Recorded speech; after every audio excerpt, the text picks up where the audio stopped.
सत्य की खोज से जुड़े हुए सभी साधकों का हार्दिक अभिनंदन। और वीडियो शुरू करने से पहले हमेशा की तरह वही अपील, अगर आपको मेरे वीडियोस अच्छे लगते हैं तो चैनल को सब्सक्राइब करिए, बेल आइकन दबाइए ताकि आपको नए नए अपडेट्स, लेटेस्ट अपडेटेड वीडियोस मिलते रहें। टाइमलाइंस पे कुछ पुराने वीडियोस भी पड़े हैं जो काफ़ी अच्छे हैं, उनको भी आप जाके सुनिए, आपको अच्छा लगेगा।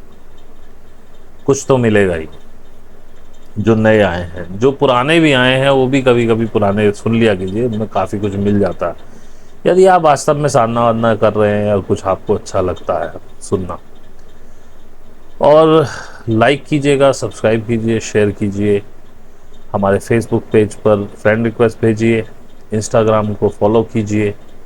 जो मुझसे सीखना चाहते हैं साधना या ध्यान, वो मेरे व्हाट्सएप नंबर डिस्क्रिप्शन में है, उस पर डाल सकते हैं, नहीं तो टेलीग्राम पे डाल सकते हैं, ईमेल भी कर सकते हैं। आपके कोई सवाल हो तो वो आप ईमेल करिए। जैसे कि पिछले महीने हमने एक पॉडकास्ट किया था, इस महीने भी हमने किया है, अभी एडिटिंग में चल रहा है, तो हम हर महीने कोशिश करेंगे एक पॉडकास्ट करने की। तो आपके कोई सवाल हो जो आप हमसे पूछना चाहते हो, आप पॉडकास्ट में दे सकते हैं, तो हमारे जो होस्ट हैं वो पूछ लेंगे आपकी तरफ से। अब ज़्यादा समय ना लेते हुए मैं वीडियो शुरू करता हूँ।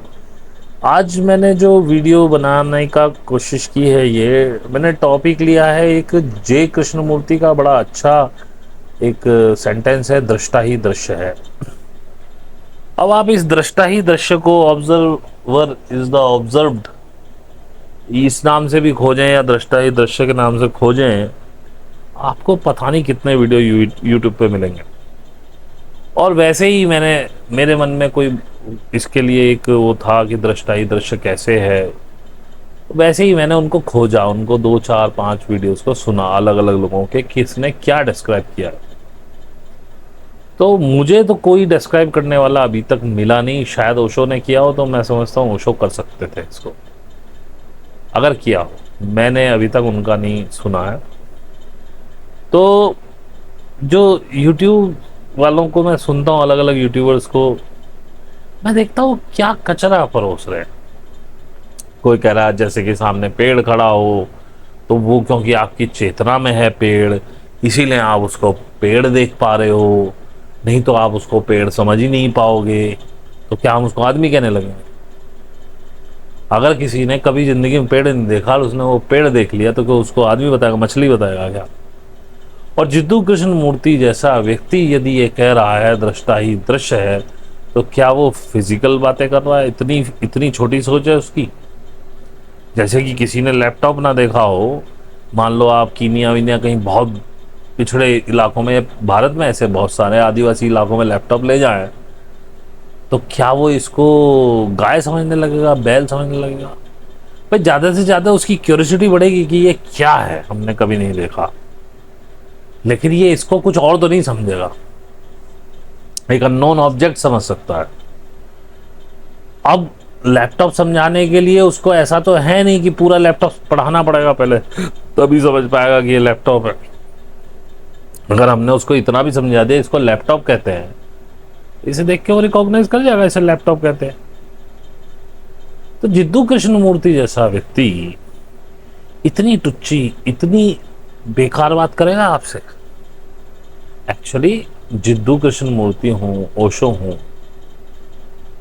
इनको सुनने समझने के लिए इसमें मैं कबीर का नाम भी ऐड करूँगा।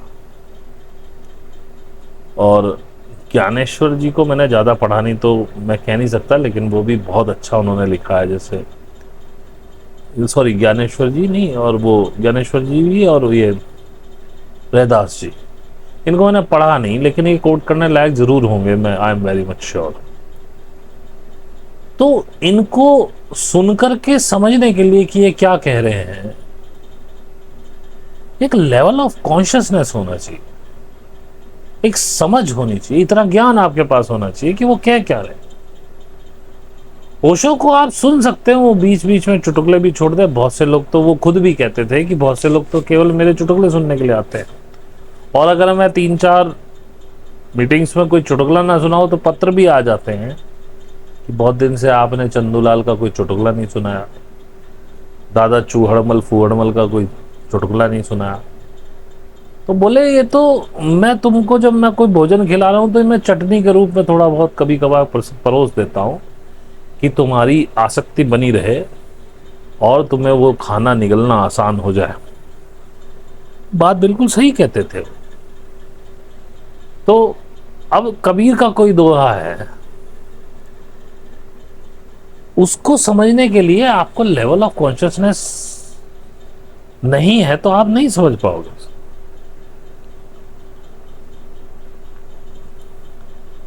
एक उनका वो था ना, दो पाटन के बीच आ बाकी बचा न कोय, चलती चाकी देख के दिया कबीरा रोए, दो पाटन के बीच आ साबुत बचा न कोय। अब कहने को तो ये सिंपल सी बात है कि जो चक्की चलती थी उसमें दो पार्ट होते थे पत्थर के, लेकिन उसमें गेहूं डाला और उसे घुमाया, उनके बीच में से आटा निकलता है, गेहूं तो सब दाने पिस जाते हैं। तो कबीरा रोया क्यों? इस चीज को समझने के लिए कॉन्शियसनेस चाहिए।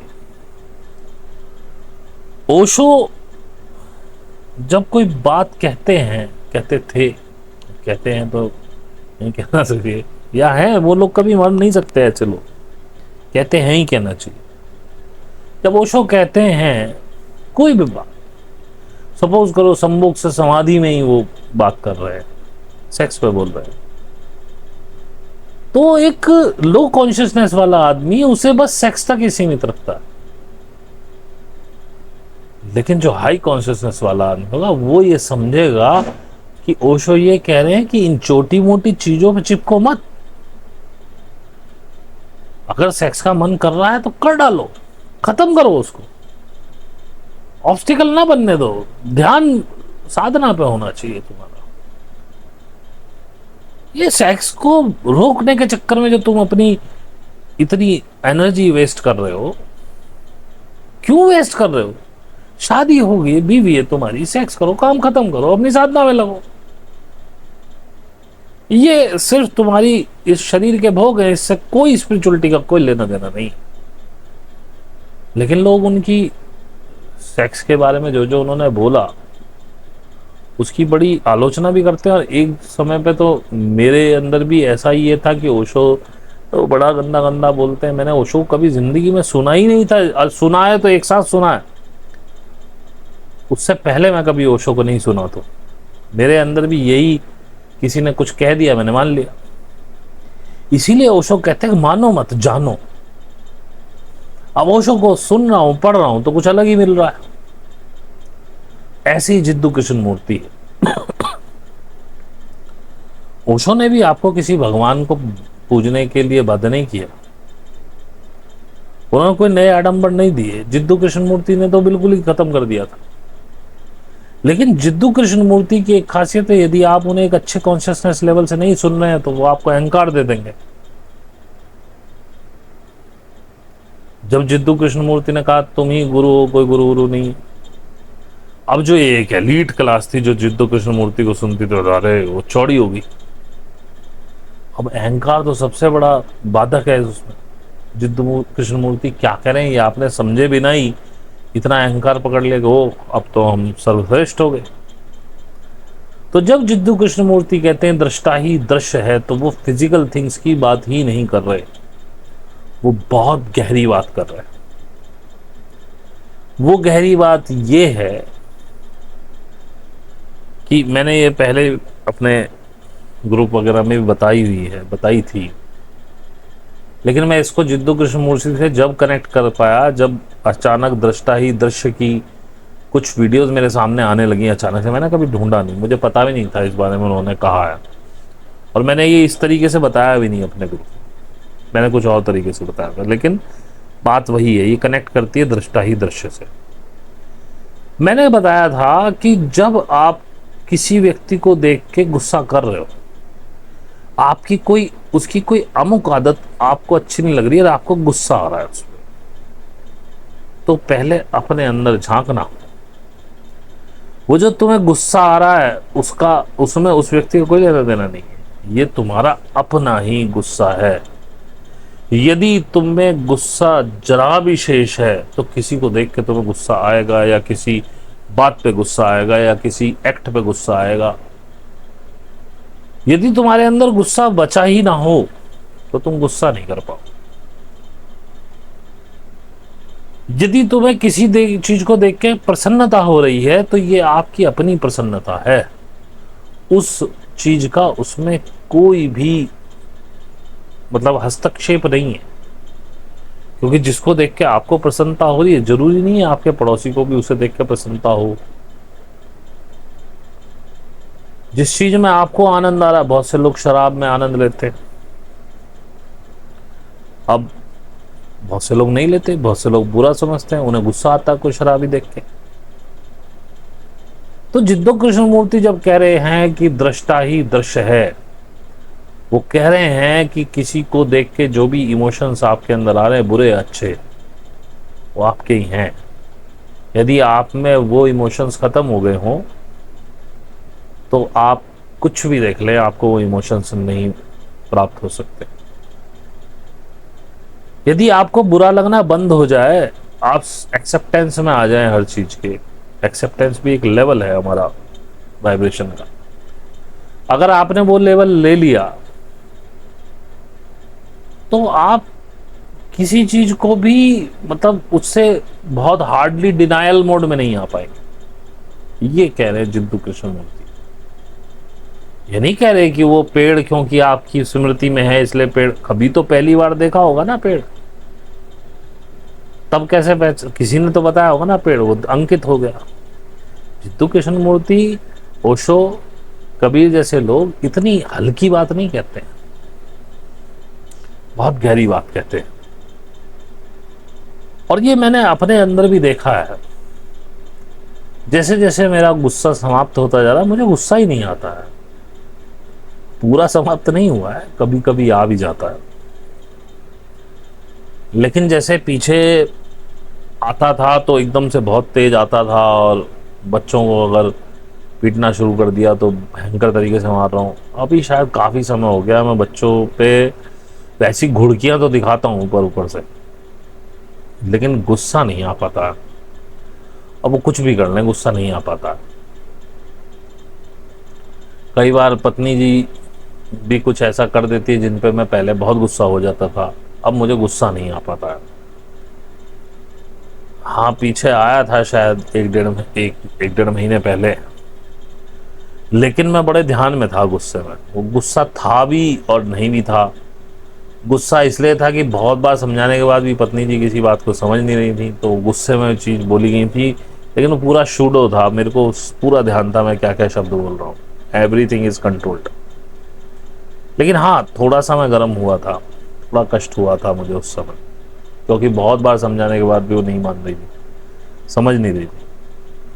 तो ये है दृष्टा ही दृश्य है। मतलब जो आप हैं वही आप दूसरे में देखना पसंद करते हो।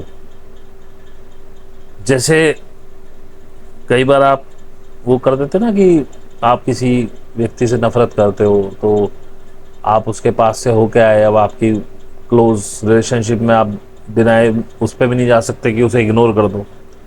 आप आए और फिर आपस में जो आप वो चुगलियाँ करते हो, मेरे बारे में ऐसा कह रही होगी, वो ऐसा कह रही होगी, ऐसा सुन रही होगी। तो ये जो गंदगियां आप दूसरे के नाम पे चेपते हो, ये आप ही की सोच है। आपको कैसे पता वो सोच रही हो? क्या पता वो उससे भी बुरा सोच रही हो, और क्या पता वो उससे अच्छा सोच रही हो। चाहे वो पूरा अच्छा ना सोच रही हो, लेकिन हो सकता है आपकी सोच से कम घटिया सोच रही हो, या बहुत ज्यादा घटिया सोच रही हो। और यदि आपके अंदर से वो सारे इमोशंस, वो इनसिक्योरिटी हट जाए, तो आप सिंपली बस चले आएंगे। आप चर्चा ही नहीं करोगे इस बात की, क्योंकि आपके मन में सवाल ही नहीं उठेगा कि वो क्या सोच रही होगी, या वो क्या बता रही होगी, या इस बात को उसने। इन चीजों को लेके भी बहुत सारे झगड़े हमारे घरों में होते हैं। अरे उसने ऐसे कहा होगा, उसका मतलब ये होगा। ये आप अपनी चेतना के हिसाब से उसकी बातों का मतलब निकालते हो। और कई बार ऐसा भी होता है कि कोई आदमी एक बहुत जॉली वे में कोई बात कह देता है, लेकिन आपका मूड खराब होता है तो आपको वो बातें चुभ जाती। ऐसा मैंने अपने जीवन में कई बार देखा है। और मैंने फिर उनको बोला, भाई मैंने बहुत जॉली वे में कहा था, मेरा ये मतलब ही नहीं था। तो वो उसको उस वे में क्यों ले गया? क्योंकि कलुषता उसके अंदर है। This is how this work की दृष्टा ही दृश्य है। आप अपने अंदर की गंदगियां खत्म कर लो, अपने आप को निखार के साफ कर लो, फिर दुनिया साफ है। फिर आपको कोई कष्ट नहीं दे सकता, आपको कोई बुरा भला नहीं कह सकता, और कह भी दे तो आप पे कोई इम्पैक्ट नहीं होगा। ये इसका एक छोटा सा हो, ये बहुत वाइड विषय है, लेकिन क्योंकि आप ही के सवालों से और आप ही के अनुभवों से मैं इसको और विस्तृत कर सकता हूँ। लेकिन मैं देखता हूँ आजकल आप कोई प्रश्न वगैरह करते ही नहीं है, साइलेंट मोड में रहते हैं। तो भाई मेरी बुद्धि जितनी चल सकती है अपनी तरफ से मैं इतना ही प्रयास कर सकता हूँ। और मेरा कोई जो टॉपिक है वो इतना वृद्ध नहीं है कि मैं इस पर कुछ भी अनाप शनाप बोलता रहूँ। मुझे कोई कॉमेडी मूवी नहीं बनानी है कि मैं रोज़ नए प्लॉट्स लेकर छोटा मोटा कुछ भी फूहड़पना दिखाऊं। मेरा एक सिंपल सा विषय है साधना और ध्यान का, उसमें उतनी ही बातें आती हैं, उन्हीं को उलट पलट इधर उधर करके मैं आपको सुनाता रहता हूँ। क्योंकि बार बार सुनने से कोई चीज़ मंत्र बन जाती। जितनी बार आप उसे नए पैकेज में सुनते हैं, अवचेतन मस्तिष्क में कहीं तो इकट्ठी हो रही हैं। मैं कहता हूं कि अगर 200 व्यक्ति या 100 व्यक्ति भी मेरी वीडियोस को अपनी श्रद्धा से बड़े मन चित्त से सुनते होंगे, आज नहीं 2 साल बाद सही, साल भर बाद सही, कभी ना कभी उनका ध्यान की तरफ रुझान हो ही जाएगा। अब मैं ये नहीं कहता वो मुझसे सीखेंगे, इसकी मुझे अभिलाषा भी नहीं, लेकिन वो ध्यान की तरफ आएंगे जरूर। जैसे एक सज्जन अभी हमारे पास आए, वो 3 साल से लगातार मेरी हर वीडियो देख रहे हैं। उन्होंने मुझे बताया, पहले हमारे ग्रुप में कभी थे जब मैं फ्री में सिखाया करता था, उससे भी शायद पहले थे। तो वो 3 साल बाद आए कि भाई मैं राधा स्वामी से जुड़ा था और मुझे वहाँ अब आनंद नहीं आ रहा, मैं आपसे सीखना चाहता हूँ। इसी के लिए मैंने ये YouTube चैनल अभी तक चलाए रखा हुआ है। और अब तो मेरे को ऊपर से ऐसा, अंदर से ऐसी प्रेरणा है, मैं उसे ऊपर का आदेश भी कह सकता हूँ, अब कोई देने तो आया नहीं मुझे, अंदर की एक ऐसी प्रेरणा है कि मुझे ज़्यादा एक्टिव होना है। तो मैं हो रहा हूँ, शायद यूनिवर्स चाहता है मैं ज़्यादा लोगों तक पहुँचूँ, ज़्यादा लोगों से जुड़ूँ। अब कौन, मेरे को ना इससे पैसे कमाने का कोई मूड है, लेकिन हाँ सिखाऊंगा मैं फ्री नहीं, ये पक्का है। बहुत रिलैक्स हूँ जिस दिन से पैसे लेके सिखा रहा हूँ।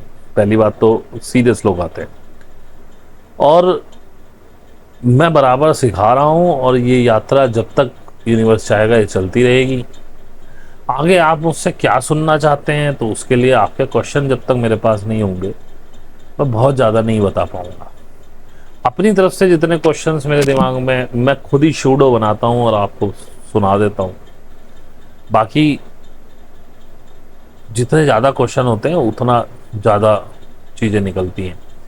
खैर, थोड़ा सा पकाऊ सा लगेगा आपको ये वीडियो, उसके लिए क्षमा, क्योंकि बहुत ज़्यादा बोलने को नहीं था, लेकिन कोशिश किया है मैंने कि जो भी हो पकाऊ ना लगे। अगर आपको अच्छा लगा है तो लाइक कीजिए, सब्सक्राइब कीजिए, शेयर कीजिए, कमेंट्स कीजिए, फेसबुक पेज पर फ्रेंड रिक्वेस्ट भेजिए, हमारे इंस्टाग्राम को फॉलो कर लीजिए। सीखना चाहते हैं तो व्हाट्सएप नंबर, टेलीग्राम आईडी इसमें दी हुई है डिस्क्रिप्शन में, वहाँ भेज दीजिए। ईमेल भी दिया है, कोई सवाल है तो ईमेल कर दीजिए। आज के लिए इतना ही। मेरे साथ जुड़े रहने के लिए बहुत बहुत धन्यवाद। Thank you.